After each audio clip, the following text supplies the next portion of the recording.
Hey y'all, sorry the fans are loud. Working on welding machines that have suffered this flood, and I've got this silt. I know I've got to get them dry. I know if you put power to these things with any moisture inside of them at all, they're done. But my question is, how much dirt can they withstand? Because this silt is so fine that what I'm thinking is that if I take any more efforts to remove this silt, I'm going to be doing more damage to these components than if I just left the dirt there. Let me show you this plasma.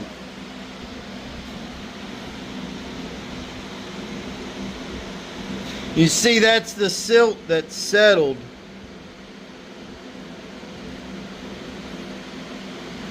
Here's a TIG welder.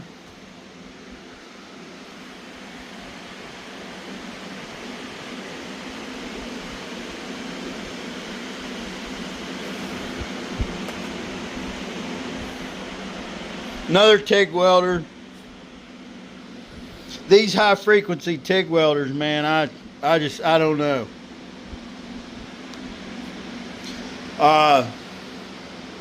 Those two MIG, TIG, and stick machines right there don't look near as bad.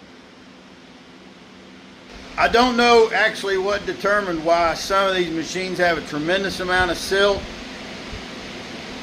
and some don't. It might just be the way the cabinet was made or how they were setting, but they were all submerged. They were all completely submerged in water.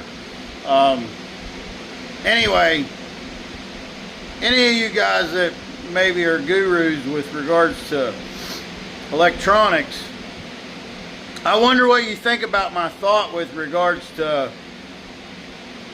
I feel like scrubbing this silt off of here would be more likely to damage these components than just leaving it.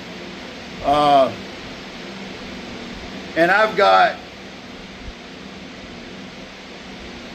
probably 10 more machines to take apart. I'm blowing them with compressed air, getting them dry. I've got 3 different fans running in here and a dehumidifier, and I'm gonna wait as long as I can to get them as dry as possible, and that's gonna give them the best chance possible. And whichever ones don't run, I'll just have to get with Art Captain and see if they'll send me machines. But anyway, that's what's up.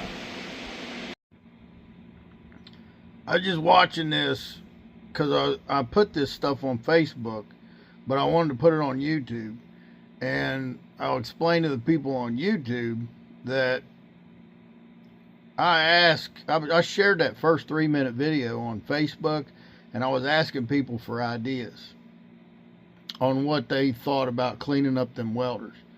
And that's the reason that I'm mentioning what I'm mentioning in this part. Alright then, I love Facebook. Y'all got my wheels turning on what I could try to do.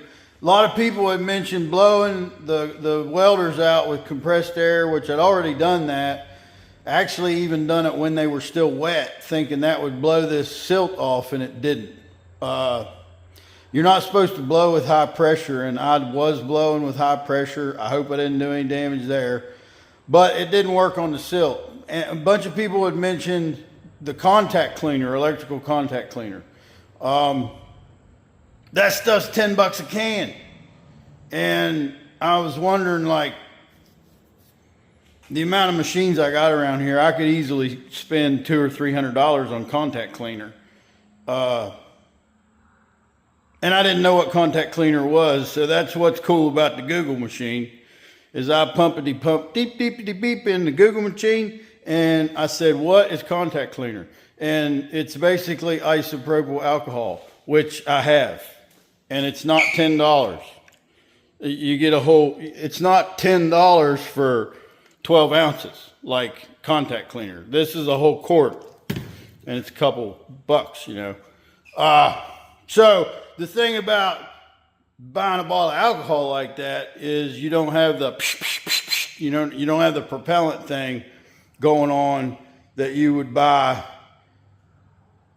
contact cleaner for. If you bought a can of contact cleaner, it would propel it with a certain amount of force, which would be desirable to move the silt. I did take and put me a pumper on, you know, these have the little flip lid with the hole. I put a pumper on it and I sprayed, and look here what it did. See how much better that spot looks? I just sprayed some of that isopropyl alcohol on there, and I blew it with compressed air while it was still kind of damp. So we might be on to something. So I need to propel the product, and I need to blow compressed air.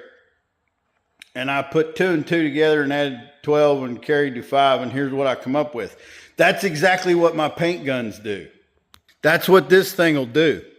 You hook this to compressed air, you put a liquid in here, it blows out there. Nah, you smell what I'm stepping in? So I'm going to use a phrase that I used to use a lot when I was drinking. I'm going to say, hey y'all, watch this. All right, so it was suggested that you use a cleaner. I soaked it down with a cleaner. It was suggested that I use a paintbrush. I gently rubbed the silt with the paintbrush, and that definitely helped. Just spraying it didn't really do a lot. But I still kind of feel like I was just moving it around. I did get it off of the top where you have access, but I think a lot of it was just going down inside of there. And I'm not going to take it any further apart. All right, then I'll show you what we got now. I've got 2 of these Art Captain TIG 200Ps that are the same. I think one of them's the first gen, one of them's the second gen, but they're basically the same. I think the only difference is like the foot pedal connection. They did change the foot pedal or something on them. Anyway, let's look. This is the one that I cleaned, and it definitely looks cleaner.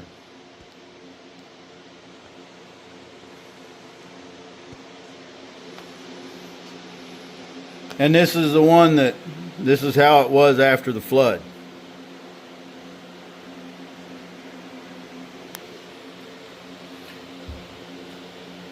I'm going to run them both and see what happens.